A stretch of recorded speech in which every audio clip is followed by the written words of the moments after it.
Hello students of class 7. I am Malik sir. I am going to continue the lesson 7. Right? Wind, storm, wind, storms and cyclone. Right? तो last lecture में मैंने आपको बताया था कि wind is produced by the uneven heating between the equator and the poles of the earth. Wind का जो generation होता है जब प्रोड्यूस होता है जब इक्वेटर और पोल्स का अनइवन हीटिंग होता है। ठीक है, तो आज मैं जो आपको बताऊंगा विंड करेंट्स जो प्रोड्यूस होता है bye the uneven heating of the land and water.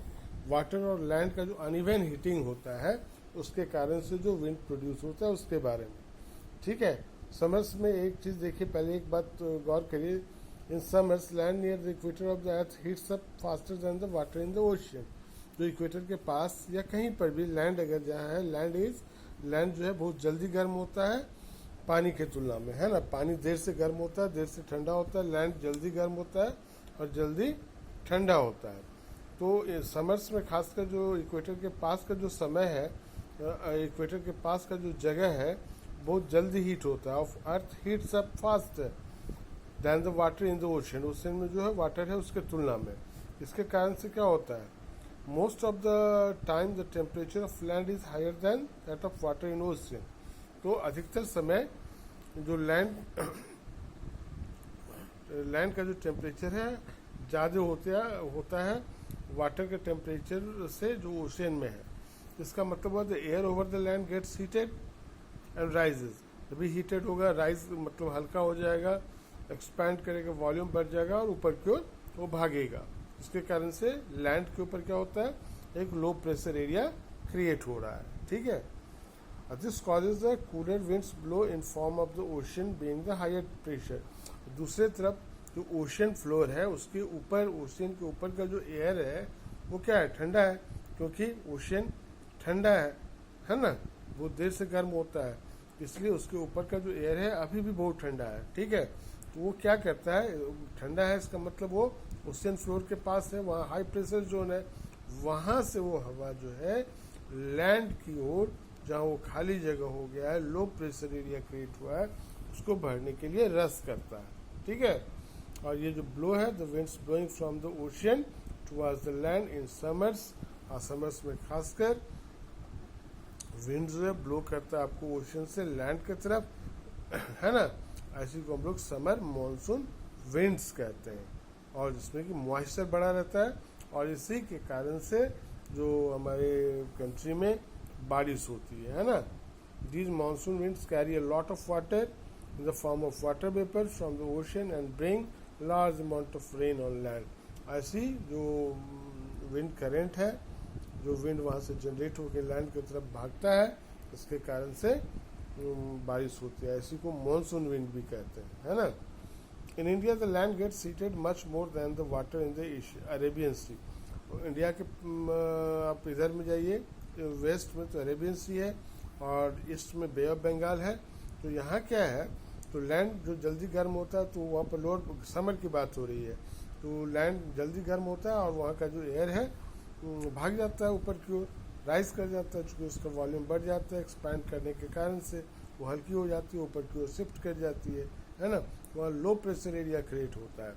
और इधर ईस्ट में और वेस्ट में जो सीज हैं, अरेबियन सी और बे ऑफ बंगाल, उसके ऊपर का जो एयर है, चूँकि वो ओशन ठंडा है, ओशन फ्लोर पानी लेट से गर्म होता है, उसके ऊपर का जो एयर है वो अभी भी काफ़ी ठंडा है, तो वहाँ से वो एयर जो है इस लो प्रेशर एरिया को भरने के लिए लैंड की तरफ शिफ्ट करता है, बढ़ता है। ठीक है, और उस एयर में आपको बहुत सारा लॉट ऑफ मॉइस्चर होता है। The monsoon winds which blow from Arabian sea and bay of Bengal bring heavy rain in most part of the country. तो ये दोनों तरफ से जो विंड आती है, ठीक है, इधर से अरेबियन सी की तरफ से और इधर बे ऑफ बंगाल की तरफ से, देख रहे हैं, बे ऑफ बंगाल की तरफ से और इधर अरेबियन सी की तरफ से। तो ये मॉनसून विंड जो दोनों तरफ से आती है, ये क्या करती है, इसमें बहुत सारा मॉइस्चर होता है। ठीक है, ये इंडिया के अधिकतर हिस्से में भारी बारिश करती है ना। In summer season summer very important to the farmers in our country, ये काफ़ी इंपॉर्टेंट होता है because most of the annual rainfall occurs at this time, इसी समय में अधिकतर रेनफॉल पूरे साल में जो बारिश होती है, तो ये समर महीने में जो बारिश होती है बरसात के सीजन में ये सबसे ज़्यादा होती है। तो many farmers in our country depend mainly on rains for the irrigation of their crops.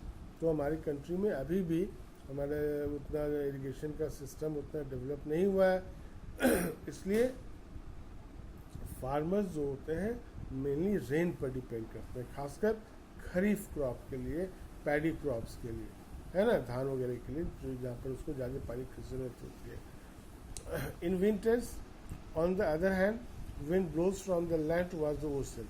Winter के सीजन में क्या होता है, अब लैंड से, है ना, अब लैंड से ओशन के इधर की ओर, है ना, हवा बहती है, ठीक है। Thus during winter land cools down much faster। Winter में लैंड बहुत जल्दी ठंडा हो जाता है, वाटर जो होता है देर से ठंडा होता है ओशन फ्लोर पर। ओशन फ्लोर पर क्या होता है, वहाँ लो प्रेशर एरिया हो जाता है और लैंड के ऊपर हाई प्रेशर एरिया होता है। तो यहाँ क्या होता है, so the temperature of water in the sea is higher than that of land. इसके कारण से air over the water gets heated and rises creating a low pressure area. समुद्र वाले फ्लोर पर, समुद्र के ऊपर लो प्रेशर एरिया क्रिएट होता है। तो the cooler wind from the land, जो ठंडी हवा है लैंड से, वो हायर प्रेशर पर है, वो रसेस टुवर्ड्स द ओशन, तो ओशन की तरफ वो उल्टा, गर्मी में जो हो रहा था इसका ठीक रिवर्स होना शुरू होता है इसमें, मतलब लैंड से ओशन की तरफ हवा चलने लगती है। और these winds are called winter monsoon winds. तो जब ओशन की तरफ वो चलती है हवा, तो उस समय ओशन के ऊपर वो मॉइस्चर को गेन करता है। This monsoon does not cause any major rainfall. इसके कारण से हालांकि रेन वो मॉइस्चर वहाँ कंटेन करता है, और ये क्या करता है, जब मतलब इसमें बहुत ज़्यादा बारिश नहीं होती है, सिर्फ तटीय प्रदेश जो है जैसे आंध्र प्रदेश है या फिर ये तमिलनाडु है, उसके the winter monsoon picks up moisture as it blows over the bay of Bengal and brings rainfall to coastal Tamil Nadu. जो कोस्टल तमिलनाडु है, तटीय क्षेत्र है तमिलनाडु, यहाँ पर बारिश करती है ना, विंटर में बारिश होती है यहाँ पर, ठीक है। अब देखिए in nature itself there are certain situation, nature में कुछ और सिचुएशन है दैट समटाइम्स क्रिएट डिजास्टर, जिसके कारण से डिजास्टर्स होते रहते हैं, त्रासदी आती रहती हैं, and pose threat to humans, जिसके कारण से ह्यूमंस के ऊपर, एनिमल्स के ऊपर और प्लांट लाइफ के ऊपर नुकसान का खतरा बना रहता है, ठीक है। इसके बारे में कल पढ़ेंगे, thunder storm and cyclones. Thank you, have a nice.